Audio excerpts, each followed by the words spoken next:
America ने Russia के ऊपर एक बड़ा खतरनाक इल्जाम लगा दिया है। खतरनाक इल्जाम यह है कि रशिया के जहाज जो हैं उसके ऊपर ईरानी पायलट ट्रेनिंग हासिल कर रहे हैं। ईरानी पायलट जो है वो मॉस्को के अंदर जाकर तरबियत हासिल कर रहे हैं और मॉस्को आने वाले दिनों के अंदर अपने सुखोई फाइटर जेट जो है वो ईरान को फराहम भी करेगा, जिसकी वजह से ईरान की जो फजाई ताकत है और ज्यादा मजबूत होगी। अमेरिका ने यह खतरा जाहिर किया है कि अगर रशिया ने ईरान को अपने सुखोई सीरीज के फाइटर जेट दे दिए तो रीजन के अंदर सबसे ज्यादा ताकतवर फोर्स जो है वो ईरान की होगी और रीजन के अंदर जो पावर पॉलिटिक्स है वो तब्दील होगी, रीजनल बैलेंस तब्दील होगा। ये तमाम तर वो खदशात हैं जो अमेरिका की पेंटागन ने आज जाहिर कर दिए हैं।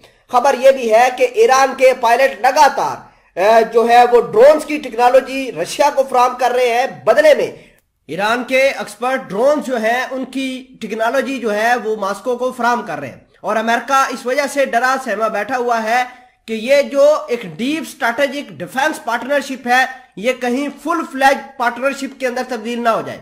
फुल फ्लैज पार्टनरशिप का क्या मतलब है? देखिए कि जैसे नेटो का आर्टिकल 4 है वो कहता है कि अगर किसी भी नेटो के मुल्क के ऊपर अटैक हुआ तो हमने सबने उस मुल्क के ऊपर अटैक कर देना जिसने हमारे किसी एक मुल्क के ऊपर अटैक किया हो।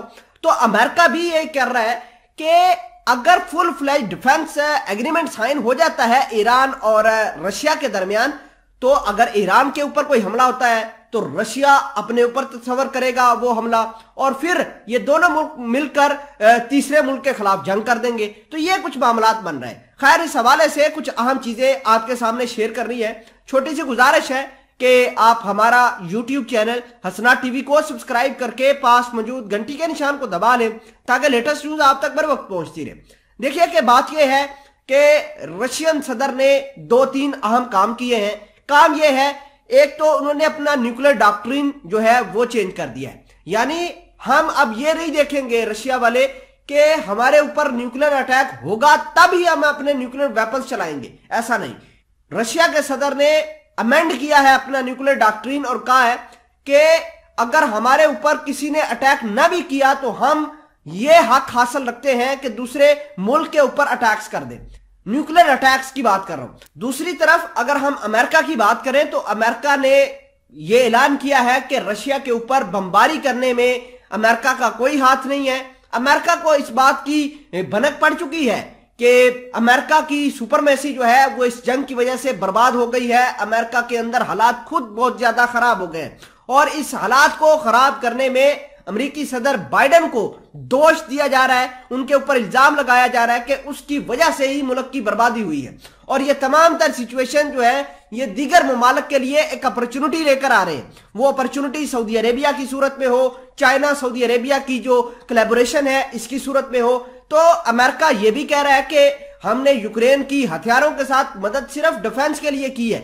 हमने हथियार यूक्रेन को इस वजह से नहीं दिए कि वो जाके रशिया के ऊपर अटैक करना शुरू कर दें। आपको बता दें कि रशिया के ऊपर 2 बड़े अटैक्स हुए। एक मॉस्को के ऊपर अंदर उनका एक मॉल था, शॉपिंग मॉल, उसके ऊपर अटैक हुआ।